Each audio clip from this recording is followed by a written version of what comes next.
A jetliner skidded off a runway at New York's LaGuardia Airport during snowy conditions today, coming to rest just a few feet from the East River.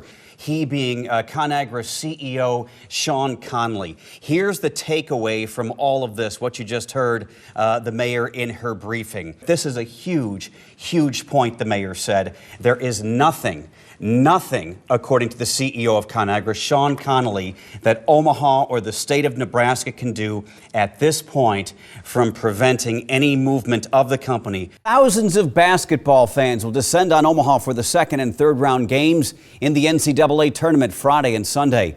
An Omaha man faces felony assault charges after police say he got into a crash, then stabbed the other driver. The chief and other leaders call it a somber day for the entire city of Omaha. Officials at Offutt Air Force Base are working with federal and local authorities tonight after a hit list leaked personal information of service members. It has happened again in the Omaha area, a deadly house fire. His name is Bull, and tonight the chocolate lab from Plattsmouth is warm and dry. In Dallas, they had fog this morning. Right. Flooding on the East Coast. We're the lucky ones. A few years ago, there was a party in Omaha. Afterwards, somebody got shot and killed. Where people in Pleasantdale, as well as police, say that you killed two family pets. Are you a dog killer? Former New York Governor Mario Cuomo, whose son is now the governor, died yesterday at the age of 82. You will soon be able to send a text message to get help. Did you ever hear of the Metro Fugitive Task Force?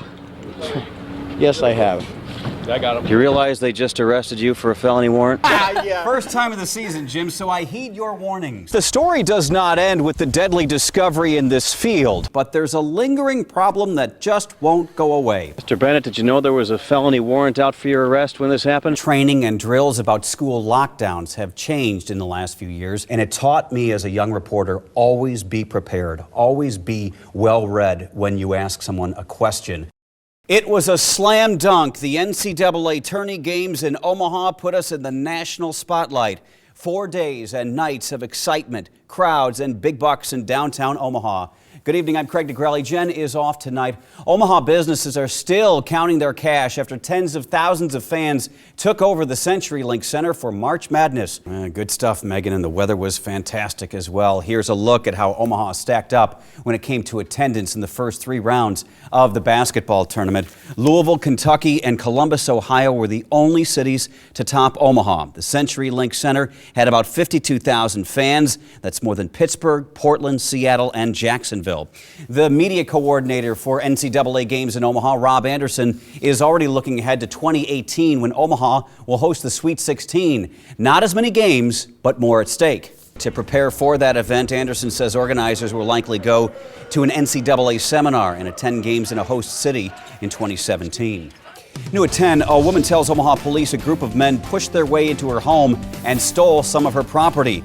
The woman said around 1:30 this afternoon, those men came to her house near 36th and Dodge and asked for her son. When she said he was not there, they forced their way in, grabbed some of her belongings and cash, then took off. Officials at Offutt Air Force Base are working with federal and local authorities tonight after a hit list leaked personal information of service members. A group claiming it is linked to the terror group ISIS posted the names and addresses of about 100 U.S. military members online. An Omaha man faces felony assault charges after police say he got into a crash, then stabbed the other driver. Omaha police say Corey Helms, this guy right here, collided with another car pulling onto 13th Street from Monroe around 5:15 last night. Investigators believe Helms got out of his car and stabbed the other driver. The Douglas County Attorney's Office has not filed criminal charges against the driver after his brother died in a crash near 30th and Lake over the weekend. Police believe 19-year-old Jordan Bywater was speeding when he collided with another car early Sunday morning. His brother, 21-year-old Nicholas Bywater, died at the hospital. At least one person was not wearing a seatbelt. The people in the other car were not seriously hurt. Breaking news out of Dundee right now. Police are on the scene after reports of an attempted armed robbery at a Pizza Hut. This is a live picture at 50th and Underwood. Cops on the scene tell us 2 guys went in with guns. They demanded money, but the worker could not open the register. Police say they hit him on the head, pistol whipped him, and ran off. We will keep you updated as we get more information. Saving veterans' lives. That's what Iowa Senator Joni Ernst says her bill will do. We must ensure that our veterans are prepared to transition. According to the VA, there are roughly 24 veteran suicides each day. The average wait time for a mental health appointment at the VA is 36 days. Likely presidential candidate Rick Santorum came across the river for a book signing tonight. The former U.S. Senator from Pennsylvania had a meet and greet in Council Bluffs earlier today. Tonight he went to a bookstore near 84th and Center in Omaha to plug his new book about his family and purpose. Santorum won the Iowa caucus back in 2012 before Republican Mitt Romney eventually went on to win the GOP nomination. Some Iowa drivers had an unfriendly sight on the roads this morning. Yes, snow. This was the scene in Clinton, Iowa, as folks left for work today. A lot of slush there. They had to drive through snow and ice. The plows were out. Some drivers say they were caught off guard. However, there were no major accidents. Yes, that weather is for the birds. All right, meteorologist. Yeah, right. You know, there are a lot of robins bouncing around our grass that's about to green up with the rain you're telling us about. And it's Severe Weather Awareness Week. It starts today, and a photo taken before an infant's heart transplant surgery at Omaha Children's Hospital will be featured in a national exhibit in Washington, D.C. Here are the parents, Chad and Wendy Larson, giving their baby daughter an emotional hug before the surgery. A police officer is off the job tonight after shooting and killing a mentally ill man. Why he lost his badge even after the prosecutor decided the shooting was justified.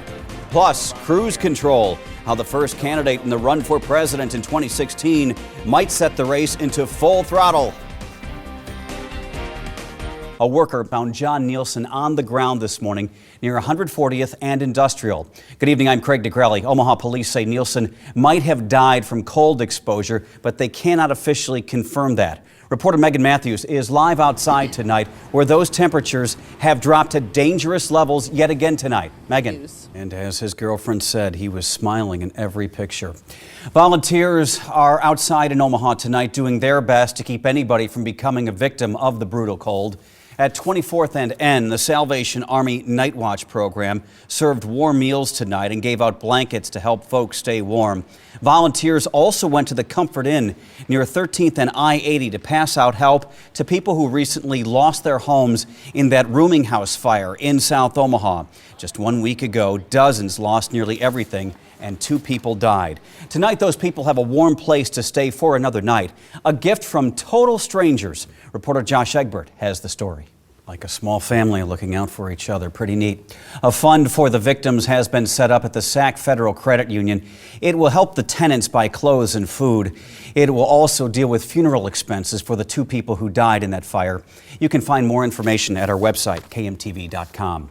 We're learning new details tonight about how a baby girl was living before police found her unresponsive in her father's apartment in Bellevue. She later died at the hospital. Sarpy County court records indicate the house smelled of trash. Her bassinet was dirty with mildew and smelled of feces. Jasmine Thompson became a ward of the state right after she was born. Here's the mother right here.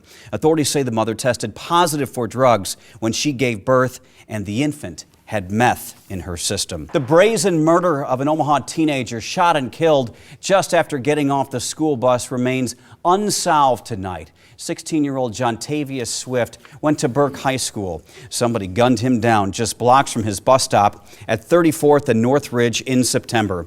His family is still pleading for anybody to come forward with clues to help solve their son's murder. Because it's like, I don't know, just anger. Swift's father says the teen was nervous walking home from the bus stop that day because somebody had threatened him. A deadly health concern is hitting Douglas County, the flu.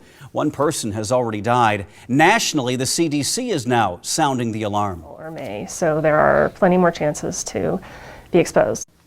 The prevalent strain of the flu virus this year is called H3N2. Medical experts say it has mutated, leaving the flu shot only about 40% effective. All right, meteorologist Jim Flowers is back, and the big story of the night, of course, is the dangerous cold. It is, and temperatures right now in the metro. All right, very good, Jim. A domestic dispute turned into a horrible scene of death and despair. Canadian police came across 3 gruesome crime scenes in what they are calling a mass murder. Details just ahead. And I'm Craig Nigrelli. The chief and other leaders call it a somber day for the entire city of Omaha. Police returned fire and killed the suspect. Investigators will work through the night near 30th and Martin. Here's a live look at the scene as we speak tonight. As you can see, crime tape still up, police lights there, heavy presence. We have team coverage on the probe and what Officer Carrie Orozco gave to her community. From 3 News. All right, Kelly, nice touch. Officer Orozco recently spoke about why she gave so much of her time to kids. Watch. When I see kids in the neighborhoods playing. What a tremendous example, she said. Officer Carrie Orozco was only 29 years old.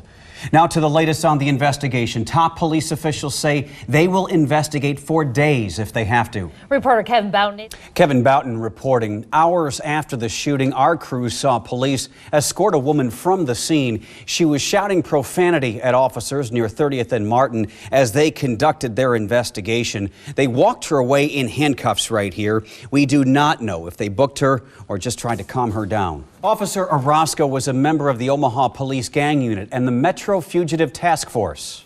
Police with a warrant. We're coming in. Answer my voice now or you will go to jail. There has been a wide outpouring of support from public officials, the community, and social media. Steve LeClaire, president of the Omaha Firefighters Union, said this tonight. It is a sad day for our city, our police officers, and all of the public safety officials who risk their lives to protect others. Please join us in fully supporting Officer Orozco's fellow officers and family as they mourn this tragic loss. And now my investigation, water woes. Imagine living in a house that's been in your family for decades. There's a lot of history. You don't want to leave, but there's a lingering problem that just won't go away. One Omaha family is stuck in a filthy situation and hoping the city finally does something about it. There it is. It's mind-boggling, completely mind-boggling. It's like, wow, I just can't believe that they would let somebody go through this. Jerry Bradley is at wit's end. She and her husband have lived in this home on 18th Street near Fort off the Stores Expressway for more than 20 years. And for 2 decades, they've dealt with this. It's foul. Murky water, a combination of rain runoff and sewer backup, belching from a manhole across the street from their house. This is video the Bradleys shot from this past June, when more than 5 inches of rain fell in one night. And it just pushes thousands of gallons of water through my yard every year. And it's got to stop. And what comes out of this hole and winds up in the Bradleys' front yard is downright disgusting. Condoms, tampons, sanitary napkins, you name it. Diapers. The Bradleys say this past summer and early fall was especially bad because of how much rain fell in Omaha. I checked with the Weather Alert team. Jim Flowers told me 10.5 inches of rain fell in June, 6 inches above normal. July was dry, but in August we saw 9.5 inches of rain, again nearly 6 inches above normal. And September followed that up with 6 more inches, or about 3.5 inches above normal. It's been incredibly wet.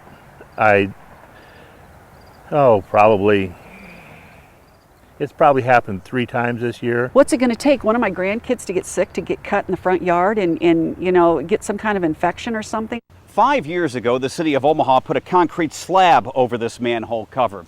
But when the water pressure mounted, it just exploded right off. So this past summer, the city put concrete around the perimeter. Whether it holds remains to be seen. The city admits when it comes to this location, it's caught between a bluff, the Missouri River, and rain runoff.